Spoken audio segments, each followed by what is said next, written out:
Yes, it's time again, but for the first time with Tom and Alex this year on Breakfast Like a Virgin, and it's our privilege, Tom, to have the John Butler Trio in the studio, Nikki, Byron and John Butler himself. Good morning, boys. Morning. Clap yourselves in, that's cool. Hey guys. One of us here, I mean, we got to do something. You can do the Top Gun clap if you want. Oh, the Top Gun clap. Yeah. Oh, yeah. Maverick. For those of you who can't see, they're just moving their heads. You can be my side man anytime. Their heads side to side. Oh, yeah.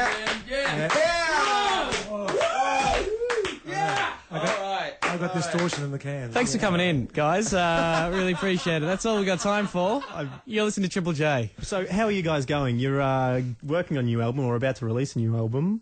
It's coming up. Yeah, we actually just finished recording it, and it sounds really good. We're all really proud of it.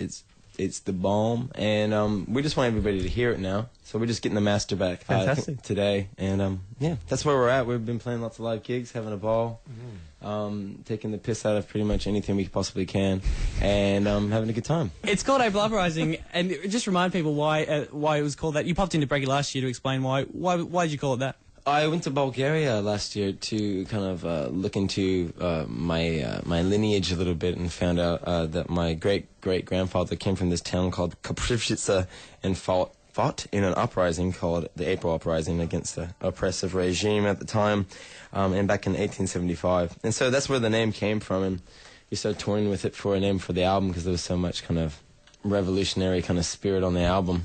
And then it just kind of started meaning all kinds of different things. There's lots of different layers to the April Uprising, whether it be kind of starting a new band in April and recording in April and then it being released in April and all those different things. It just seemed to make sense. And it has been a sort of revolutionary sound for you as well, a bit of a different sound for you and your crew? Yeah, well, I mean, I think we definitely, there's a sense that we took it to another level. Yeah. And kind of created sounds that we were all really proud of, and sounds that I don't think any of us have created, in our own projects. So we kind of brought something really new and fresh and something exciting to what we were doing, and we all lived in-house and had some amazing people looking after us, Polly Armstrong and her man Jamie, and we just had a good time. Nikki, how is it to live together while recording an album, let alone doing the album itself? It was actually, I likened it to being on a boat. Like being on a not so much the love boat, but it was the fun boat, and we were just kind of on this journey. And different days, you went to different songs, you went to different islands, and it was great to be able to, amidst it all, to get away into your own little cabin and just chill out. And it was very, very, very much like that, kind of an upstairs, downstairs type thing, and really good way to work. A lot of studios, in quite sort of sterile, and so this was a real kind of big lounge room environment, which is a great way to make music. The studio and the accommodation were all in one. So yeah. See, I'd imagine that'd be really tough, because, inevitably when you're doing something creative, differences come up, and so, you can't really go, this is shit, and then storm out and see someone in, the kitchen later on. Oh, no, that's okay, but we have a really good chemistry. Yeah. There was none of that. I mean, those times we go, man, I don't agree with that at all, but our chemistry is we have the right combination of, ingredients that make, most of the time we agreed. I mean, the biggest thing for all of us was whatever worked for the song, and sometimes we had to really put our egos away for that, because we really wanted to hear a cranking dance hall beat to a song, because we all loved it. Yeah. And we actually go, that didn't work for the song, or those lyrics don't stand up, we have to put that to a side. So I think we're all on the same track. I think the big thing was we had more than one right answer for for one song to be 3 or 4 grooves and say which one to choose. That was. So how did you end up making the decision? I mean, John's gut is sex. No, it really has to come down to whoever won at sex got the final call. No. Whoever he just wanted to say sex. Whoever climaxed last. Geez. You don't like that? You don't like that? Too early in the morning for you? That's too early. Well, it's too early. It's pretty early for me. This is what happens, All right. If I get up too early, I'm no breakfast and 1 coffee. Okay, we'll see how that technique works out. You're going to play One Way Road from the album. One track mind. What can you tell us about this? One Way Road is a big single, really popular here at Triple J. What can you tell us about it? What can I tell you about it? It has more lyrics per chorus than any other lyric in chorus in the world. There's so many. Yeah. I don't know. It's just I guess exploring the whole idea of where we're going as a people. there's so many things to kind of to look at and go, wow, are we heading the right way down this road? And then, you know, of course, as you kind of start exploring that, you start looking at who's at fault, you know?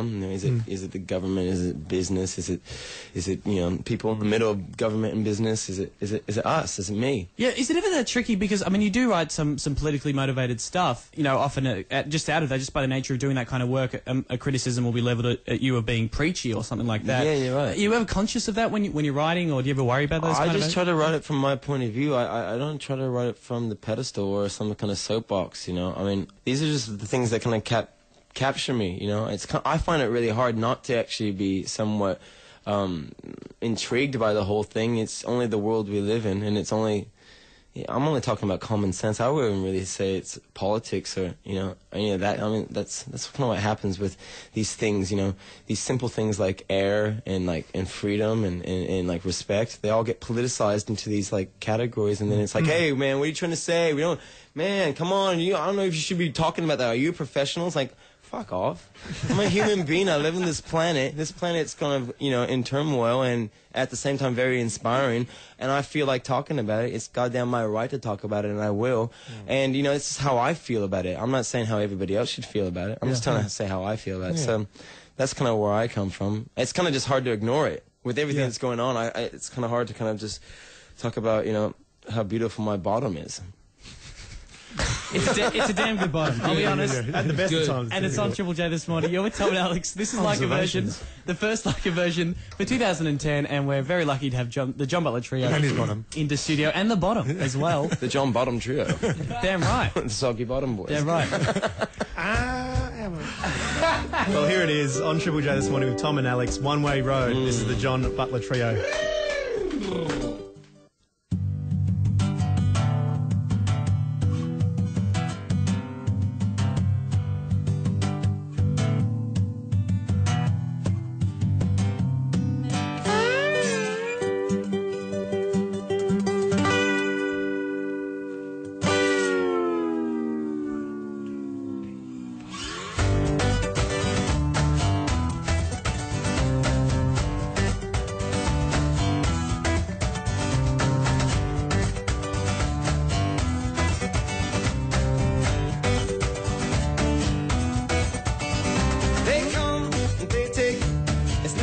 Because I can't relate to the real world.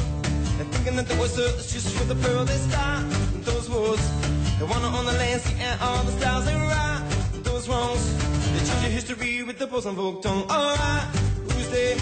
Hey, maybe it's the government of today. Oh, we hold the big is a man. They think the old world, yeah, but while I ran in, we'll see. Oh, the co-op, the bishop, for he be the man in the middle, OG. Oh, discover road for cooking Columbus and the 500. Doesn't mean I ain't gonna find now. Just because I got a gun. The lyrical was heavy in the lady. This guitar is my cannon, just like Martin and the hammer. I'm gonna love, I'm gonna overcome. Maybe it's E for all of the above, but I don't wanna be. Wrong way going down the one-way road. Wrong way going down the one-way road. Wrong way going down the one-way road. Gonna turn it all around and I back it on. Wrong way going down the one-way road. Wrong way going down the one-way road. Wrong way going down the one-way road. Gonna turn it all around and I back it on. These men with the we should follow, but we can follow men at the high side Halloween. Yes, how can we respect a puppet regime that we do not like straight up, like Pinocchio, and everything alignment the fire just goes through. It's time to be part of the solution. Raise your fist to believe in revolution. It doesn't mean I ain't gonna buy now. Just because I got a gun. The lyrical was heavy in the lady. This guitar is my cannon, just like Martin and my hammer. I'm gonna love, I'm gonna overcome. Maybe it's me for all of the above, but I don't wanna be living in a pantomime, living in a fantasy. Oh, I don't wanna be, don't wanna be, I don't wanna be, don't wanna be, no. Living in a pantomime, living in a fantasy. Oh, I don't wanna be, don't wanna be, I don't wanna be, don't wanna be, no.